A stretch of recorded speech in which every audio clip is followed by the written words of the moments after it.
Hey, I'm back. It's Thursday, January 9th. Unfortunately, if you look in the bottom corner thing down there, it's going to be a long video because I'm recording almost the entire class. We have a lot of things to get through today because we have a quiz coming up and homework coming up and speeches coming up and all of those things. So because of that, it makes for like a whole lot of us talking and doing things today. But at least it'll be entertaining. It's just going to be a longer video than like the shorter one. So, I know. The kids here in class all just passed out, so you're fine. Let's see, it's there's a Fable quiz tomorrow, which we're going to try and help you guys out here in just a moment. We're going to talk about the speeches in a second. Homeworky thing. The homework that I assigned yesterday is going to help you out with homework. Here is my goal. We are resetting because it's third 9 weeks, so all of your other grades are gone. So as of now, you have no grades for me here for the third 9 weeks. So I thought I would try to help you out. So I'm trying to help you by giving you 2 easy grades, a homework grade and a quiz grade. And hopefully you do well on both of those and you get to start my class with an A. The homework should not be super tough. The homework that's up there behind me, which looks like this, it is not a tough homework. Your toughest part about it is just going to be not putting it off and forgetting to do it. Otherwise, it should be fairly easy. The quiz tomorrow, not super tough. If you've been paying attention and blinking at me, or you pay attention when I do the review here in a second, you'll do fine on the quiz.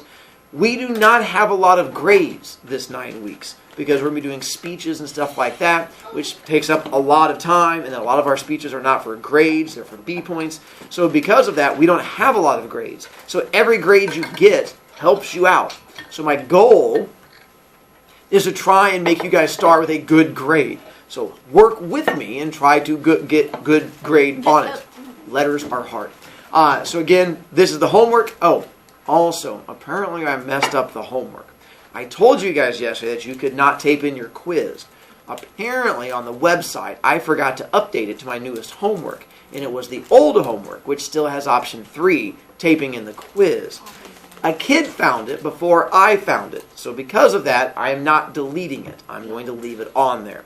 So if you do well on quiz, you do get a chance to tape it in there. So apparently you got lucky because I'm not going to go back and change it. Now if I'd found it first, you'd been out of luck. But I did not find it first. Kid found it, so now you're good to go. Questions on homework? Journey? Who told you? Me. Victor. Victor. Kid in my third period. Oh my god, he's so nice. Alright. Then, as far as speechy thing goes, this begins on Monday. And I said the thing we're going to do like every other day, so like Monday, Wednesday, Friday, as of now, is my goal. I'm going to try not to do back-to-back days. This first one is not for a grade. It is just for B points, and that is it. When you give the speech, you're going to be talking for 45 seconds, or for some of you, standing up here for 45 seconds. And I will have several of you who will choose not to speak. That is fine. For this first speech, we're going to ease into it, and you not talking is not a major deal. The worst that happens is it's going to cost you B points. The thing you're going to give a speech about is a story. Whatever you want your story to be, I'm just looking for it to be a story. I had a kid earlier who was like, can I complain about how stupid science is? Well, yes, if you do it in a story. But if you just go, I hate science, no one should learn science, science is stupid, and you just tell us that for 45 seconds, that's not a story. That's just you complaining. But if you turn it into a story, like I had to do my inquiry project, I waited till last minute, my mom had to take me to the printer at the last night, and now I got my phone tape, that's a story. So you have to be able to tell a story as you go through and do it. Some of you are going to choose to not tell a story and just stand up here. Others of you are expert talkists, and you're going to be up here and you'll be able to give the whole speech without too much of an issue whatsoever. I will give you word that you are going to have to work into your speech. You will not know the word until you volunteer. You cannot volunteer until Monday. So you will not know your word until Monday. Can you practice your speech ahead of time? Technically, sure. But you're going to have to practice it by having random people give you random words to work into it. Because I will be giving you a random word to put into your speech. When you volunteer on Monday, you will have time between me giving you the word and you giving the speech. We will take 3 volunteers at the beginning of class on Monday. And you're going to come up, I'm going to give you your word, and you have like 5 to 10 minutes to sit there and figure out what your speech is going to be about.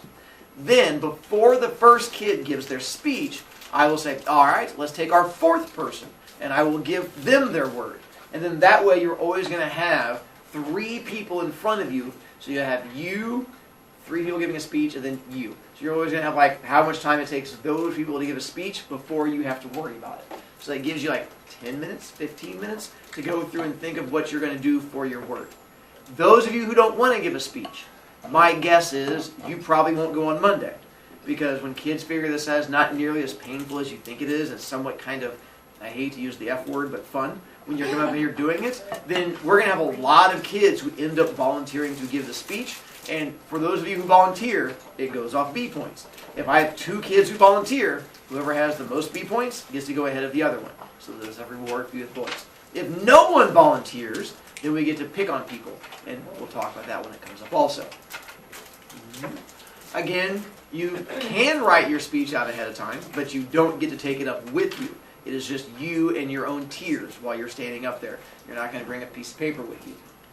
And then when the speech, as you go through and do it, if no one guesses your word, you get 3 B points. If one person guesses it, they get your points and you get nothing. If anybody guesses your word, you get no points for your speech. It has to be perfect for you to get B points. If you forget to say your word, or don't say it and just stand up there and gently weep in front of us, you're going to lose 3 B points. The most that you can lose is 3 B points, no matter how badly this is. If all 45 seconds is just you standing and staring at us, 3 B points.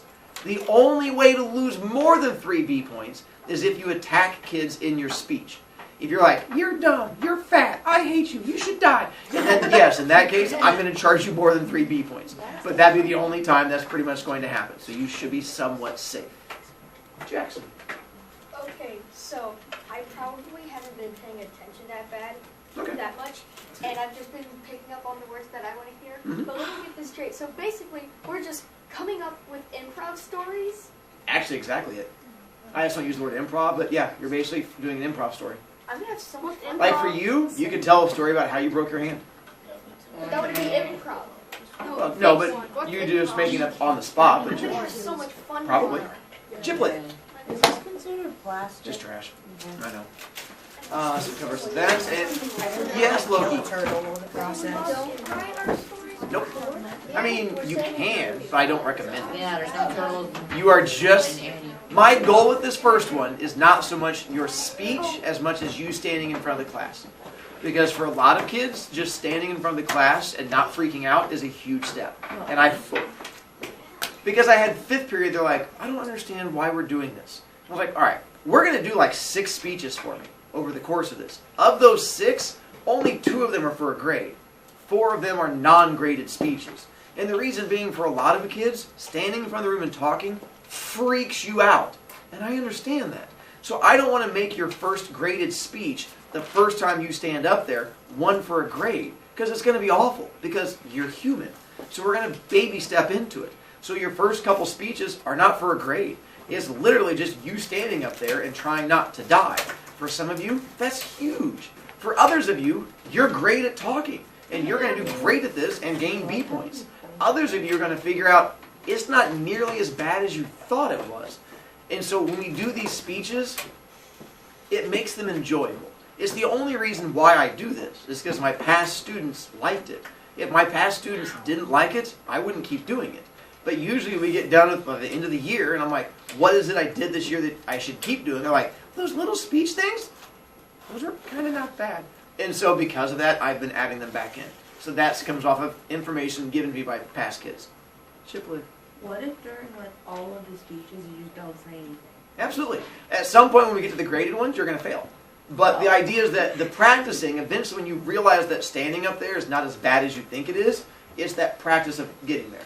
And for some people, they still choose not to talk. I can't force you to.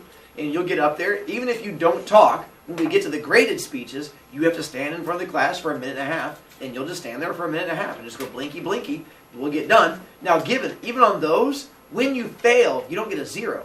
Part of your grade is like not wiggling, not putting hands in your pockets. So you can still earn points by not saying anything, because I don't hate you. It's just you're going to lose points on the whole plot part of it. Giblet. Let's do a scenario. Say you have strep throat and you can't talk, Mm-hmm. but you still want to do your speech. Mm-hmm. Could you use like a app? Nope, that I have a speaker you for get hooked up to your voice. Huh? I have a speaker that hooks up to your voice. So even if you whisper, we can hear you. Right. I know what I'm doing.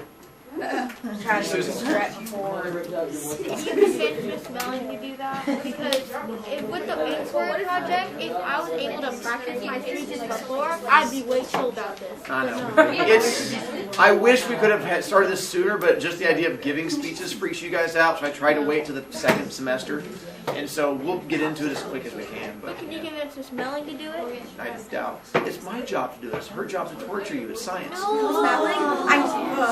Science is Latin for I hate children. Really? So whenever I see a person out, I'll be like, science. I'm like, oh, fighting words. Look at that.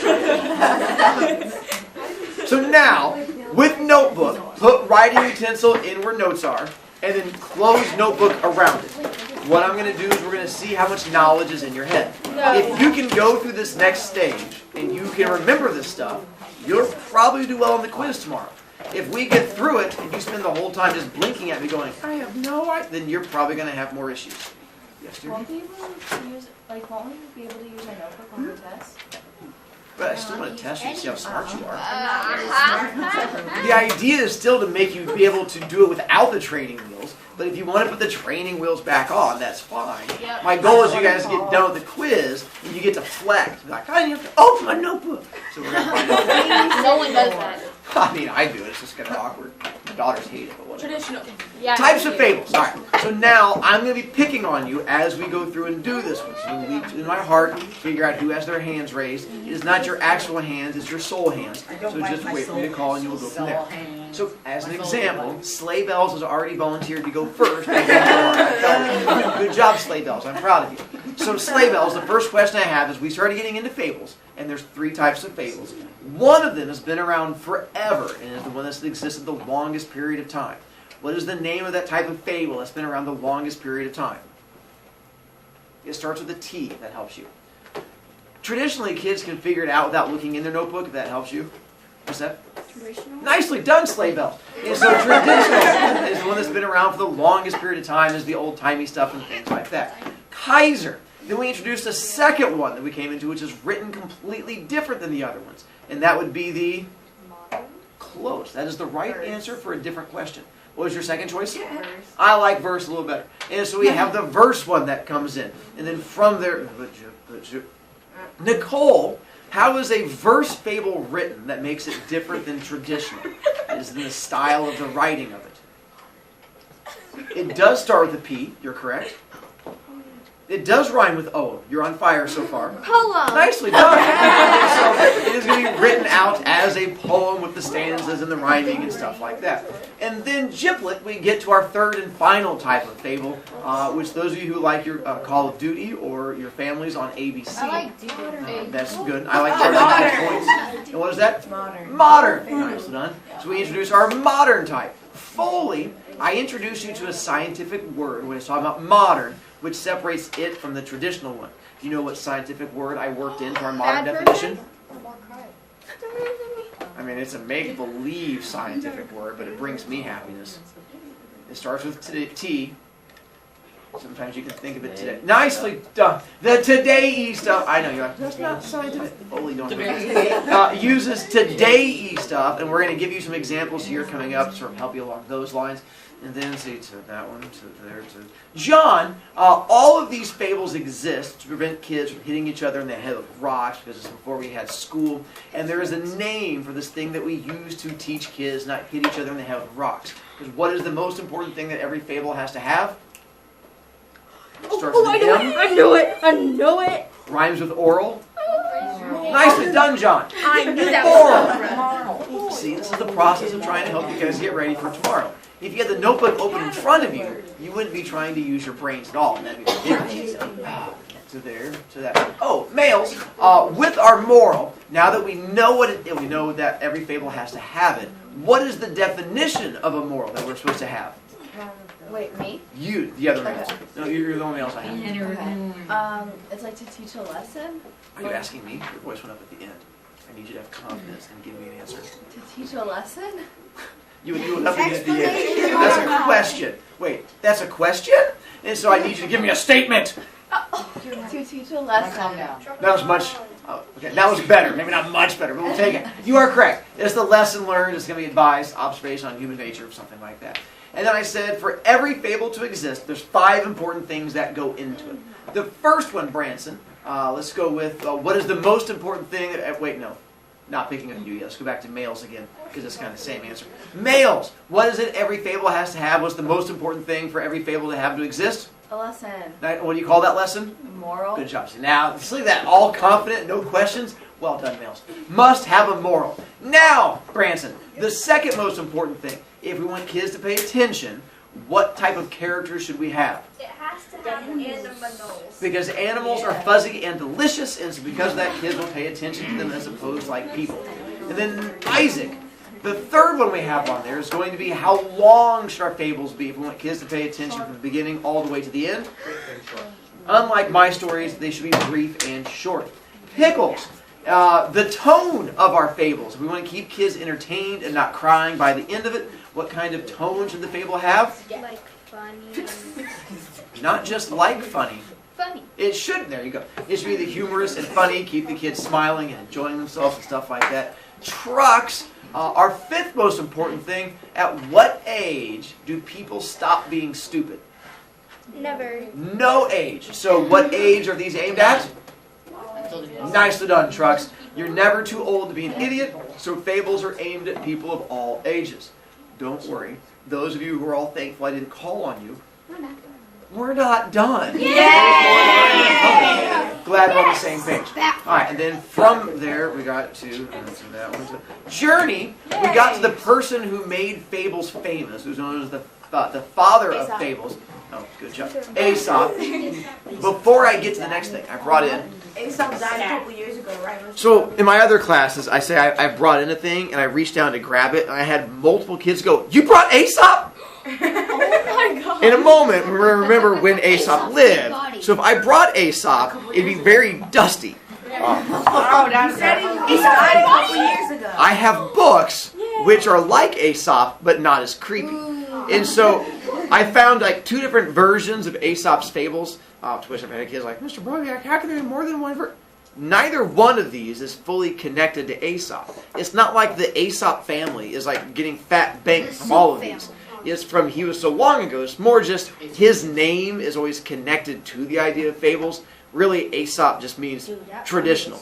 So anytime you see Aesop's fables, you know they are traditional fables as opposed to like the modern or verse or something like that. It's just one has like fancy pictures, and then the other one has like less fancy pictures. But there's just 2 different books of fables.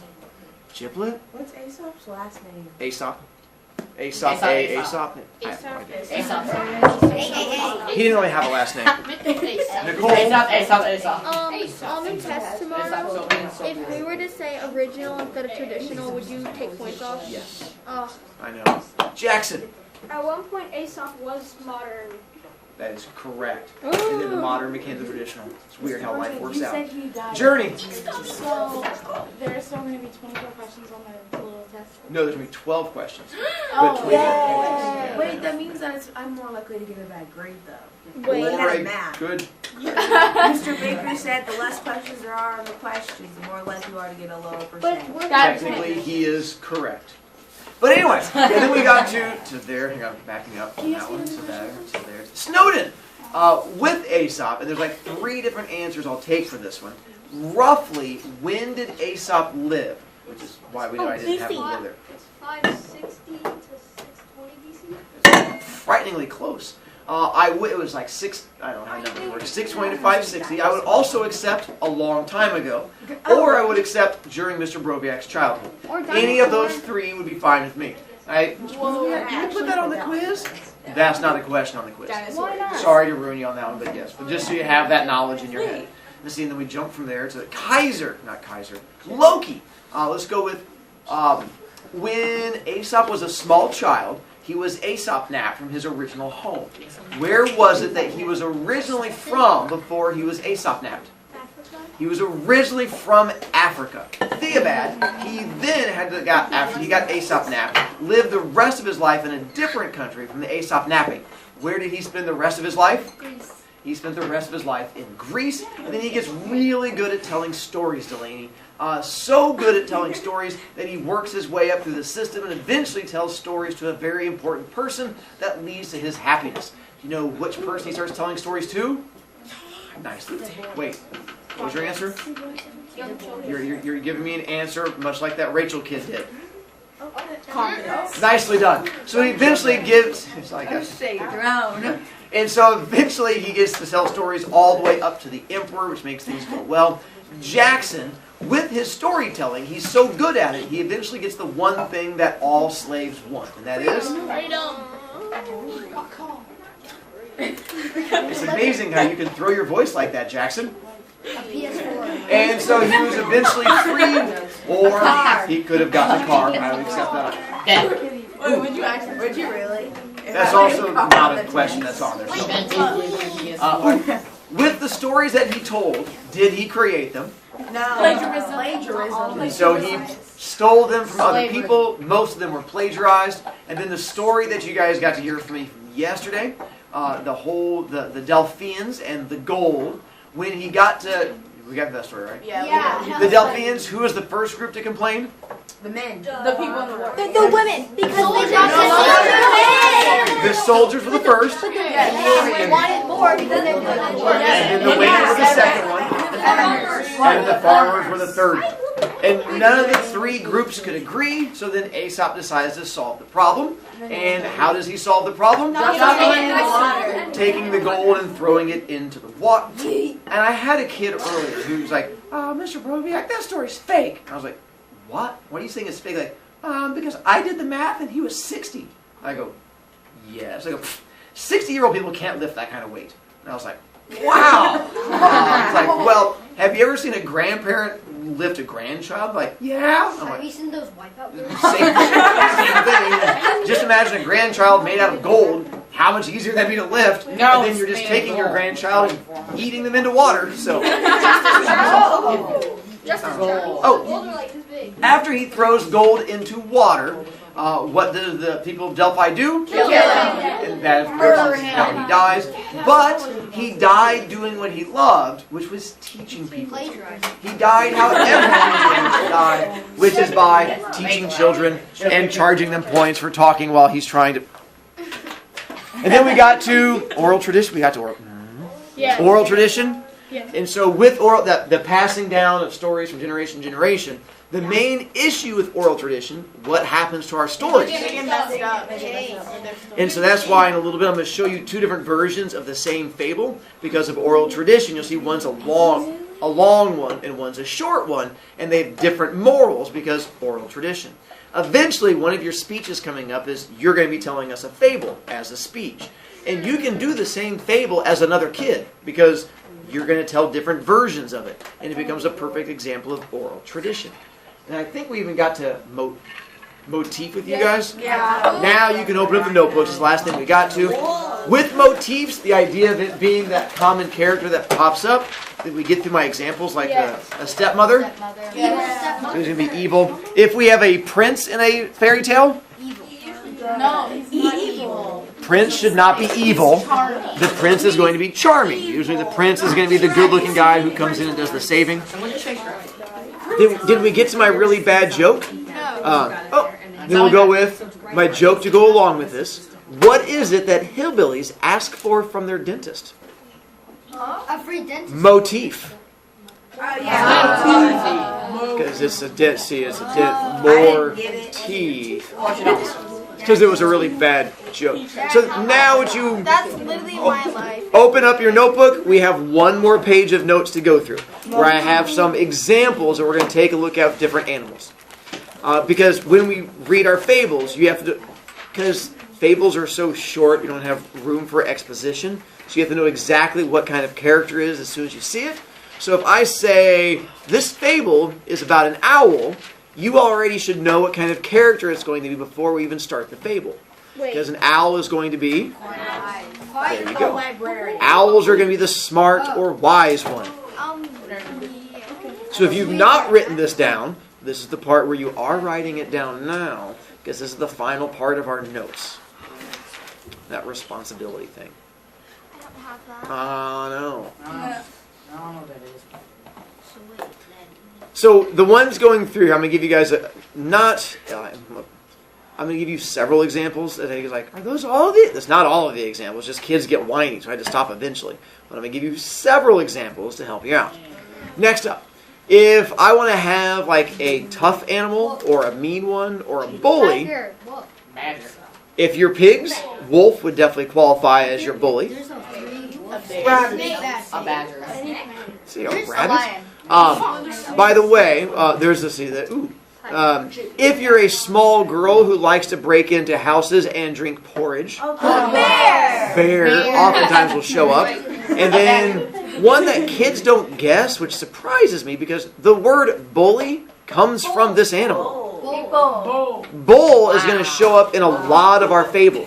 That's literally where you get the word bully from, because it was thought that you acted like a bull because you went around pushing people like a bull does. So they would say you are very much like a bully. What? Ferdinand is not a fable. That's a cartoon. I know. If only I showed you the 5 things. Journey. So, you were naming the animals, and I imitated a noise, and I snorted, and I didn't know that I could do it. I'm so proud of you. Sneaky, thief, and tricky characters. Fox, well done, shows up quite a bit. There's another one which has a built-in mask. And then, I didn't hear it because you guys are busy yelling over each other.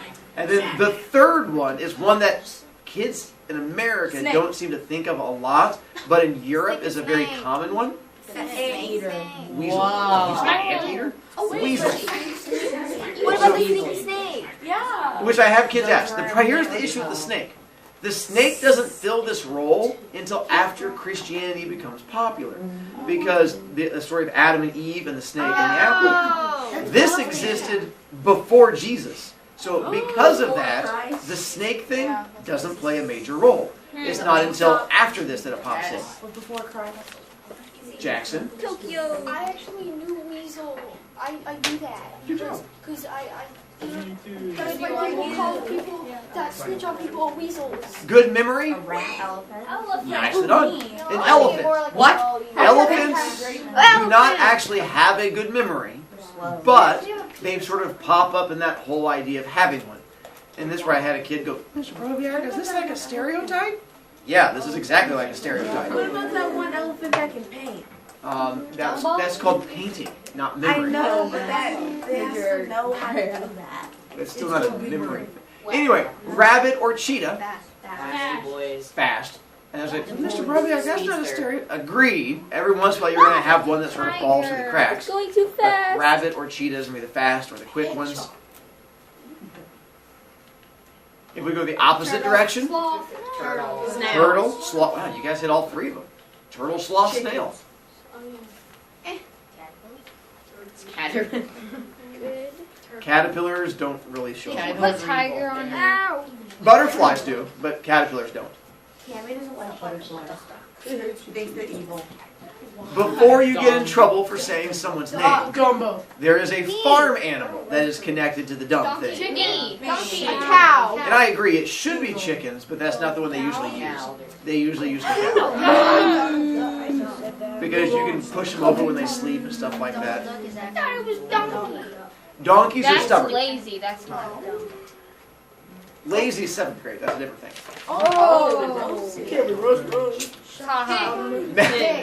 Pig. You keep laughing at my joke. I don't think you're really. Messy or slob? Apparently you guys have parents who have yelled at you for Me. your rules. Yes. Hey, actually, Can we Sure. can we put /me? Sure. What if I put that on the test? As long as you have pig also, I'd probably forgive you. Pig. Just really that. Wait, Peppa Pig is a sloth.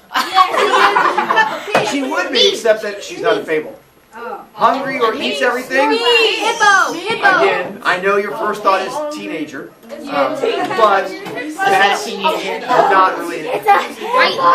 It's actually not a hippo. What? Hippos, that's just in the game. Horse. The horse. The horse. It is a goat. Nicely done. What? They are known to eat if you live on a farm. Goats will eat almost anything you put in front of them. Same here. Because I go out to eat for dinner, then I come home and eat more. I think I should be up there. My dad was little, a goat ate his shirt. Yeah, that's. When we go to Camp Tecumseh, we have goats. If you lean too close to them, they've been known to start nibbling on shirts. Oh, if they eat my shirt, they're done. Shy or quiet? Me. This will be. I've seen butterflies play in this role. Usually, butterflies do like peacock. Butterflies and peacocks will usually be the No, shouldn't it be beautiful. So you know what a beautiful one? Flamingo butterfly. They are. Oh, you're smart. Deer, any animal that doesn't make noise usually gets sort of thrown into here. What about It is, but it's also not a fable. That's a cartoon. Mouse should be under That sneaky. is also true, but that's also an insect. Shouldn't mouse be under sneaky? It can be. Some of these can do multiple roles. Like a cat, depending on the story, if it's the cat and the mouse, the cat's a bully. If it's going to be like the tiger and the cat's probably not going to be the bully. So it just sort of depends on the story. But the cat They can. Anything makes noise if you squeeze it hard enough. And talkative or outgoing? Me. Yes. Again, it seems like teenager can fit so many. For one, there is, for modern fables, there is a small type of dog that fits. Chihuahua. In the traditional ones, there is a type of bird that fits. Me. The parrot. And then sometimes they even use mockingbird. But usually it's the parrot in traditional, and the chihuahua in the modern. How do you spell chihuahua? There are other ones. I just didn't want to make you guys have to write forever. Like, dog is loyal, the donkey is going to be stubborn, a monkey is mischievous, and so there's more up there. It's just didn't want to be that mean to you. Good news is, that's the last of the notes. Bad news is, we're not done learning. I have more. I'm just not making you write anything. So what we're going to do next, to help get you guys ready for tomorrow, I have a couple fables that we're going to take a look at. We're going to see if you can do two things with each fable. One, you have to figure out, is it traditional, verse, or modern? And then two, what is the moral? Words are hard. What is the moral that goes along with it? Because that's what you're going to do on the quiz. Tell me the type of fable, and then tell me what are you supposed to learn from it.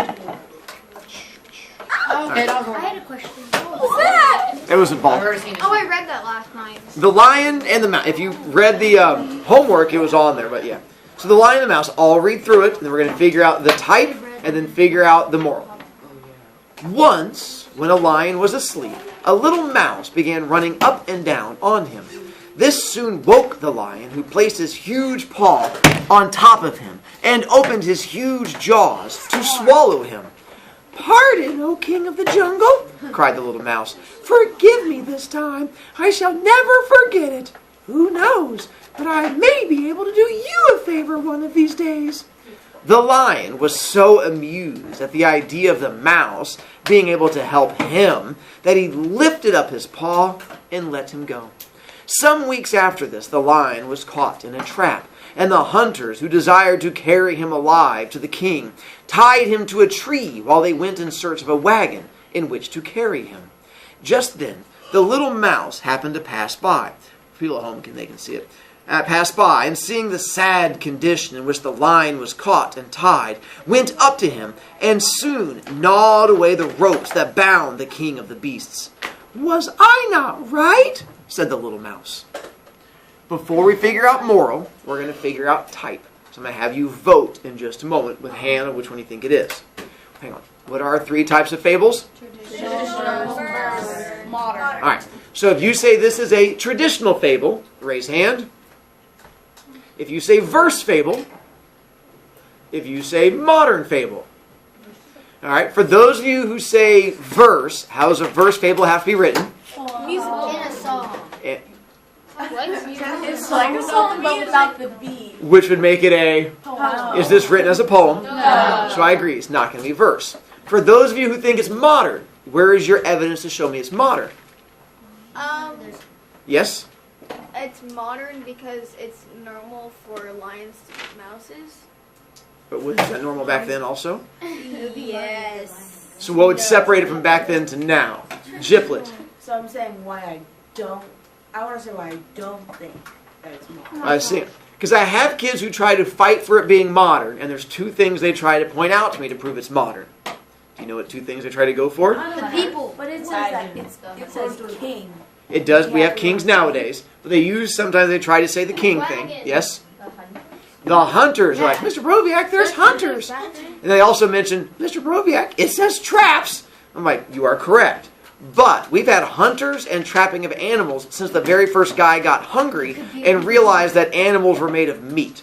So that goes way back with. That could be a So because of that, this type of fable will be, this would qualify as a traditional one. There's not actual enough modern anything. When we get to a modern one, you'll know, because it's going to talk about like microwave ovens and cars and stuff like that. Now, as far as the moral goes, what is it we should learn from this fable? The golden rule. Elena? Don't judge a person or a thing by its size. Where's your evidence in the Where's your evidence in the fable? Because the lion tries to eat him, the mouse, Uh-huh. and the mouse is like, if you let me go, I may do a favor for you in the future. And the lion like is amused, so lets him go. And then he gets trapped or caught by the hunters, and then the mouse gnaws away the rope. Pretty much almost the exact same thing they have there. Normally I would take several, because a lot of times you guys come up with better morals than what the ones listed up there, but I don't have time today. That was the correct moral they had on there, I would agree. Second example. I'm not even going to read this one to you. I think by looking at it, you can figure out what type of fable it is. Verse. It's a verse. It's a Why do you say verse? Because it's divided by sections and it's like a poem. There you go. Written as a poem. Ooh, for those of you who know your poemy things, it says, it was the tortoise, he had won. The tortoise said the race was fun. Then he laughed in the hare's face. What would the last line be, which is the moral? And he won the race. What is the moral of this story? He would never. Slow and steady wins the race. There you go. Slow and steady wins the race. And then you said it was what type of fable? Verse. Verse fable. Like that verse fable I told you guys about the guy who took the kid's iPad because he was on it while a teacher was trying to teach about fables, and then he had to lose the iPad. It was, oh wait, no, that was not a fable. I got confused again. And there we stop for today. Quiz tomorrow, speech on Mondays, and apparently brains hurt when we have to think.